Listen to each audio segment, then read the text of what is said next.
I have a simple question, Eric. What is the cost of 1 kilogram of hydrogen according or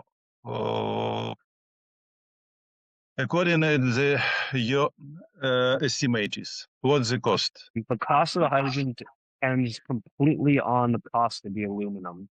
We produce 1 kilogram of hydrogen for every 10 kilograms of aluminum. And so the price can range anywhere from $10 per kilogram of hydrogen up to what was it? From like, $100 per kilogram of hydrogen. Completely depends on the cost of the aluminum. We have found that we are highly competitive with compressed gas cylinders that are typically shipped for with hydrogen looking to be about half the price of shipped gas cylinders in many locations. But again, it depends on the cost of the aluminum that we use as their feedstock and the transport considerations of the. Okay, thank you.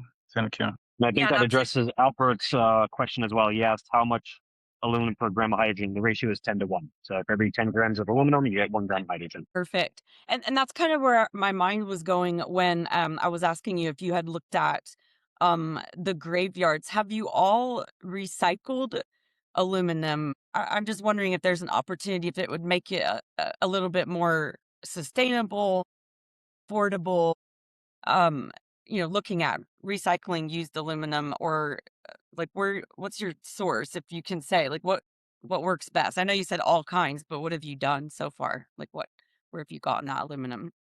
We bought every type of aluminum we can find on Amazon, Alibaba, local suppliers, you name it. We've tested it, very extensively. Um, there are, yeah, so we've done extensive testing right now due to, trying to reduce the amount of variables in our reaction and our product. We're Hmm. using just a handful of aluminums that that we pre-tested, we know are very highly efficient and cost effective. But down the line, part of our plans are to build what we call a microfactory, which can take any type of aluminum, process it mechanically, shred it, ship it, compact it, in order to have it be used as a feedstock. But that's slightly further down the line. Did you say you were TRL 6? The reactor and the fuel are TRL 7 of 6 months ago with the Navy, and then pretty soon deploying it to the Pacific. It's going to open TRL 9, and then the drone fueling and power generation capabilities in the TRL 6. Nice. I'm just wondering, what to make those pellets. How do you want? I mean, you mentioned cutting and shredding. Like, what is the best way to have that aluminum? Like, this is where my mind is at. So you already talked about the graveyard, but also in Wichita, there's a junkyard. It's just a kind of like a for cars. What is it called? I'm totally spaced on what do you call when you go buy parts out of an old car? Yeah, scrapyard. Why can't I Yeah, I guess a junkyard. But I mean, they have car stuff, but they have a lot because it's in Wichita. And, they have a lot of manufacturing and aerospace there. They have where you can just buy like the actual skins of the aircraft, like huge sheets. I don't remember what they are, but I mean, it's at least four, probably like 8x4 sheets of aluminum, and they had to scrap them because, say, it had damaged, maybe a little bit of rain, a little bit of corrosion. And we used to buy those, I mean, cheap, cheap. We used to buy them for a few dollars to do, experimental building aircraft projects in at the college.